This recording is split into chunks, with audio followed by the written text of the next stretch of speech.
A esta hora nos acompaña Andrés Fandiño, analista político y docente universitario. Allí lo ve en pantalla. Señor Fandiño, una muy buena tarde. Bienvenido a NTN 24. Hola, ¿Me escucha bien? que nos acompaña en estos momentos en NTN 24. Es un gusto, bienvenido.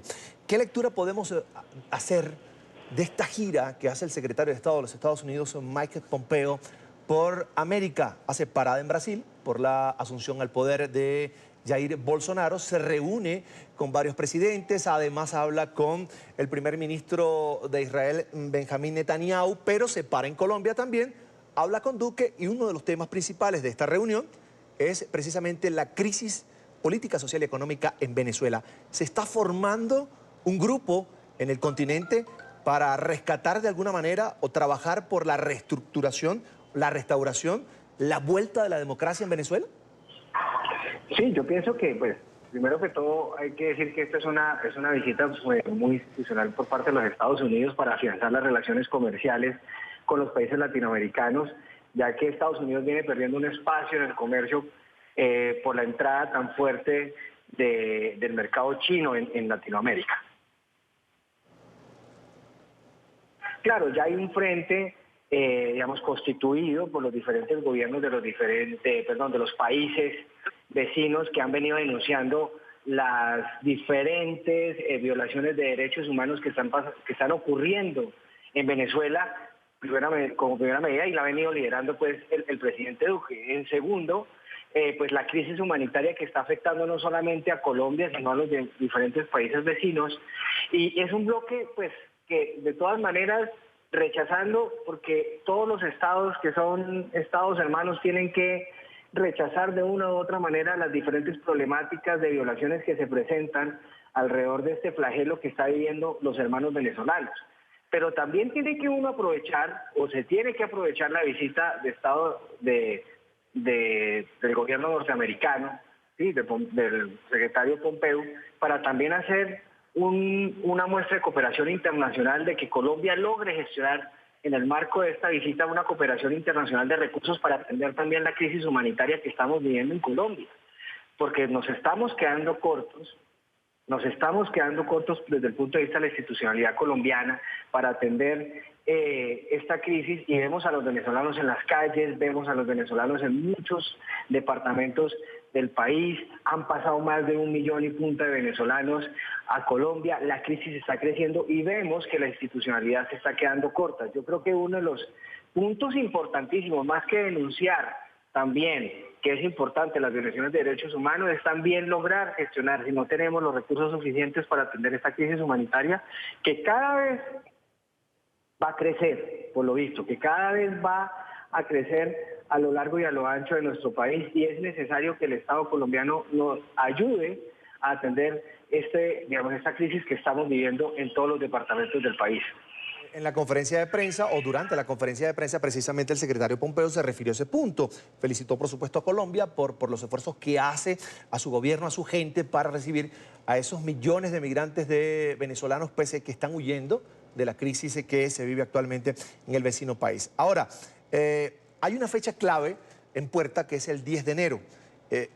En teoría o según la Constitución, técnicamente, Nicolás Maduro debería iniciar o se inicia un nuevo periodo presidencial, o digamos más bien, finaliza el periodo presidencial de Nicolás Maduro. Recordemos que las elecciones fueron adelantadas y buena parte de la comunidad internacional desconoció precisamente esa elección de Nicolás Maduro. Ahora, ¿cuál es el papel que debe jugar Colombia a partir del 10 de enero, liderando en este caso a ese grupo de países, el Grupo de Lima, que de alguna manera ya ha dicho vamos a desconocer a Nicolás Maduro? Incluso lo ha dicho España, que tiene un gobierno socialista, que es el gobierno de Pedro Sánchez.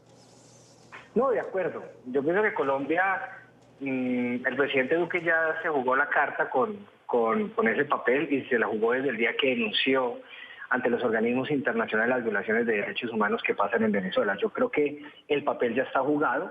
El presidente Duque ya tiene una postura clarísima frente al tema del gobierno del presidente Maduro. De hecho, en muchas entrevistas en medios nacionales e internacionales, él se expresa ante el gobierno venezolano como una dictadura. Pienso que él ya tiene, digamos, una postura política y clara frente al tema. Lo que tiene que hacer Colombia es seguir liderando lo que la carta, o el presidente Duque tiene que seguir liderando la carta que ya jugó. Y la carta que ya jugó es en este grupo conjunto del gobierno de Lima, pues mantener esa postura, siguiendo siendo una oposición al gobierno venezolano, que pues, es decir, eso frente al tema de las violaciones de derechos humanos está bien, pero que yo sigo insistiendo que los únicos que pueden resolver la situación venezolana son los mismos venezolanos, ¿sí? A veces se han hablado en Colombia o ha existido un ruido de querer nosotros jugarnos un papel de entrar a formar una confrontación con Venezuela, cosa que no nos convendría.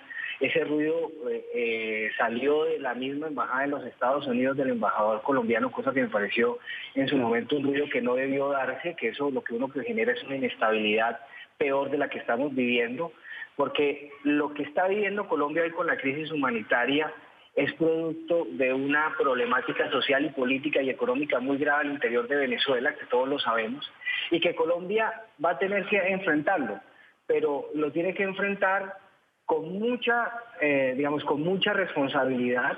Tiene que mandar un mensaje a los venezolanos que Colombia es un país hermano, porque los venezolanos no tienen la culpa de la situación que está viviendo.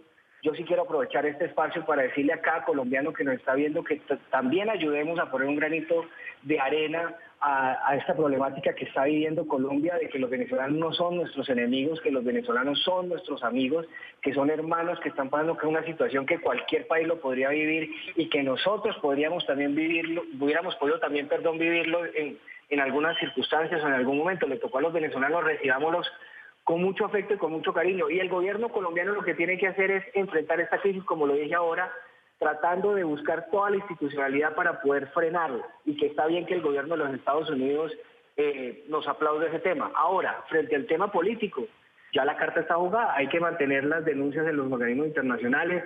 Yo, pienso que en ese tema Colombia tiene que jugar ese papel protagónico que ya se lo jugó, pero ya hasta ahí. No ir más allá de querer entrar a resolver la situación en el vecino país, porque lo único que haría es agudizar la crisis que se está viviendo hoy en día en Venezuela. Mandinho, pero recordemos que Nicolás Maduro siempre ha acusado a Colombia de querer asesinarlo. Dice que desde territorio colombiano, desde la capital, desde la oligarquía bogotana, como dice Nicolás Maduro, se estaría fraguando su muerte. Es decir, incluso militares venezolanos han izado bandera de Venezuela en territorio colombiano. ¿Hasta qué punto puede aguantar el presidente y las Fuerzas Armadas colombianas una agresión como esa? No, yo pienso que son agresiones verbales y no todos conocemos el talante del presidente Maduro. Y es una persona chabacana, es una persona que habla por hablar, saca estas aseveraciones muy graves sin pruebas, ¿sí? Colombia tiene que mantener la postura diplomática y conciliadora que yo he visto en el presidente Duque. Yo he visto en el presidente Duque una persona conciliadora y abierta al diálogo, pero denunciando también lo que él cree que no está bien. Yo creo que las fuerzas militares y el presidente Duque, que es el comandante en jefe en este caso de las fuerzas militares, pues deben hacer oídos sordos ante ese tema. Todos conocemos, como lo dije ahorita, el gobierno del presidente Maduro le conviene dentro de su grupo, dentro de su séquito, seguir diciendo estas denuncias para mantener ahí vivo ese tema polarizante que es lo que los mantiene a ellos vigentes dentro de su gobierno. Realmente siempre acusan por acusar, siempre hablan por hablar, y perro que ladra no muerde. Eso es lo que yo siempre he creído, entonces no creo que vaya a pasar más allá de eso. Vuelvo al tema de la visita del secretario de Estado Mike Pompeo a Colombia. Por supuesto, las relaciones Colombia-Estados Unidos, ha dicho el secretario Pompeo, lo dijo, lo ratificó hoy desde Cartagena, que el gobierno de Estados Unidos está preocupado por el incremento de los cultivos de coca, o los incrementos de los cultivos ilegales ilícitos en territorio colombiano. Sin embargo, ha reconocido como mea culpa que Estados Unidos está comprometido en este caso a reducir la demanda de drogas. ¿Qué provecho puede sacar la administración de Duque a ese compromiso que hoy ratifica el secretario de Estado Pompeo de los Estados Unidos en la lucha antidroga, por supuesto, preservando la paz, como lo decía el propio secretario de Estado? Yo lo que veo acá es lo siguiente, es que el tema de drogas en Colombia hay que verlo de dos puntos de vista. Primero, que es que Colombia, a raíz de toda su historia, nunca ha tenido una política de lucha contra las drogas autónomamente. Siempre se la han impuesto las diferentes potencias consumidoras. ¿Sí? Siempre han estado a la merced de lo que digan las potencias consumidoras de este tema. Pero también ha habido un error institucional desde hace mucho tiempo, y es que no hemos combatido el tema de los cultivos de droga desde el punto de vista pequeño. Siempre lo hemos visto desde el punto de vista macro. ¿Y cuál es el punto de vista pequeño?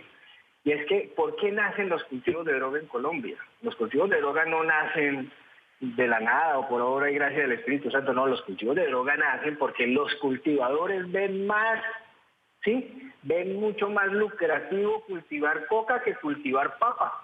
Si nosotros en los diferentes gobiernos que han pasado le pusiéramos atención a nuestros campesinos, a nuestra gente que está cultivando eso y no los criminalizáramos, pudiéramos nosotros de una u otra manera ir reduciendo eso. Pero nosotros nos hemos centrado en un debate, por ejemplo, como el tema del glifosato, si debemos o no seguir fumigando el tema del glifosato después de todo lo que ha salido alrededor de esto, a raíz de las diferentes fallos internacionales que la misma Corte Internacional, Corte Constitucional en Colombia también se ha pronunciado, y no hemos combatido el problema social. Es que los cultivos de droga o los cultivos ilícitos son un problema social, de supervivencia, de conseguir el mínimo vital por parte de los cultivadores que lo hacen. Es que ahí no ha hecho presencia el Estado, porque si el Estado hiciera presencia, si el Estado diera garantías, subsidios suficientes de que los campesinos no perdieran sus tierras por los préstamos, por los insumos que están sacando, que se están quebrando, pues podríamos reducir. Es que ahí es donde está la problemática.